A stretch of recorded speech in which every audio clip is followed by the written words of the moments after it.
आप देख रहे हैं अली हिंद न्यूज़ औरंगाबाद। मैं जावेद खान। आज बात करेंगे फिलिस्तीन और इजराइल की। सबसे पहले एक बात बताता हूं, मैं हिंदुस्तान के प्रधानमंत्री जो दो रहे बीजेपी सरकार के, एक अटल बिहारी वाजपेयी साहब का वीडियो है हमारे पास जो आपको हमारे चैनल के माध्यम से बताएंगे, और एक नरेंद्र मोदी जी साहब का है जो अटल बिहारी वाजपेयी प्रधानमंत्री थे बीजेपी के, तो उन्होंने फिलिस्तीन के बारे में क्या बताया था वो बताएंगे। और अभी जो हमारे नरेंद्र मोदी साहब हैं जो किसको सपोर्ट कर रहे हैं वो भी आपको वीडियो में बताएंगे हम। मगर सबसे पहले एक बात बताते हैं, फिलिस्तीन जो था, ये फिलिस्तीन है स्टार्ट का, इसको देखिए आप। उसके बाद 1947 का फिलिस्तीन है, उसमें देखिए इजराइल की कितनी ज़मीन थी और फिलिस्तीन कितना आया, जबकि फिलिस्तीन की ज़मीन है और ये फिलिस्तीन का ही देश था। उसके बाद 1967 में फिलिस्तीन और इजराइल देखिए, और आज का फिलिस्तीन देखिए जो इजराइल ने पूरे फिलिस्तीन पे ताबा करके सिर्फ फिलिस्तीन को कितना रखे हुआ है। तो हमारे चैनल के माध्यम से हम ये बताना चाहते हैं कि फिलिस्तीन जो है एक देश था और इजराइल जो है तो एक तिजारत के लिए और एक जगह नहीं थी, उनको हर देशों की तरफ से निकले थे तो रहने के लिए जगह मिली थी फिलिस्तीन को। और दूसरी बात यह है कि हमारे चैनल के माध्यम से ये बताना चाहते हैं हम कि हिंदुस्तान में बीजेपी सरकार के दो प्रधानमंत्री रहे हुए, जिसमें से एक अटल बिहारी वाजपेयी साहब है जो उनका वीडियो भी बताएंगे आपको, और हमारे रनिंग प्रधानमंत्री नरेंद्र मोदी जी, इनका भी वीडियो बताएंगे किसको समर्थन कर रहे हैं, फिलिस्तीन को कर रहे हैं या इजराइल को कर रहे हैं। अरबों की जिस जमीन पर इजराइल कब्जा करके बैठा है वो जमीन उसको खाली करना होगी।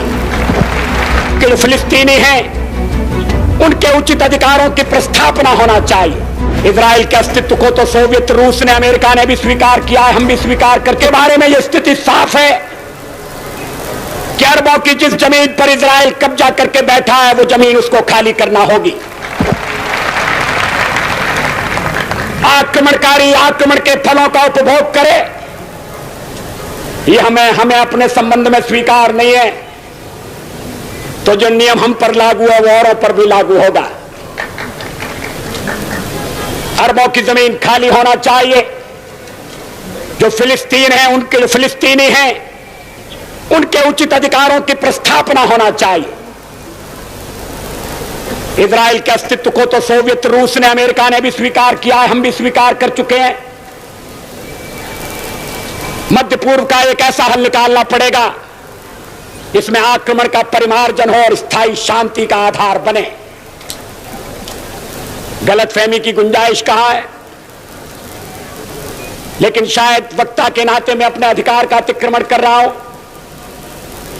ये तो नए विदेश मंत्री होंगे जो हमारी विदेश नीति पर प्रकाश डालेंगे। कुछ कहना होगा तो आदरणीय मोरारजी भाई कहेंगे, लेकिन मेरा संबंध एक ऐसी पार्टी से रहा है कि जिसका हवा खड़ा करके चुनाव में ये कहा जाता था कि जनता पार्टी पर जनसंघ हावी है और जनसंघ मुसलमानों का दुश्मन है। कोई इस झूठे प्रचार में नहीं आया, ये बड़ी खुशी की। और प्रधानमंत्री नरेंद्र मोदी ने इजराइल पर जो आतंकी हमला हुआ है उसको लेकर दुख व्यक्त किया है। प्रधानमंत्री मोदी ने कहा कि इस मुश्किल घड़ी में भारत इजराइल के साथ खड़ा है, एकजुटता के साथ खड़ा है, क्योंकि जो आतंकी हमला हुआ है उसकी यहाँ पर उसके प्रति आप देखिए प्रधानमंत्री मोदी ने यहाँ पर दुख जताया है और ये कहा है कि इस मुश्किल वक्त में वो इजराइल के साथ खड़े।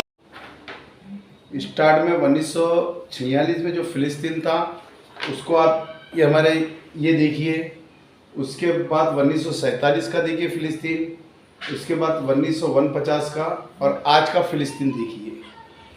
तो इसमें इजराइल ने फिलिस्तीन में घुस के फिलिस्तीन की ज़मीन कम करे हुआ है।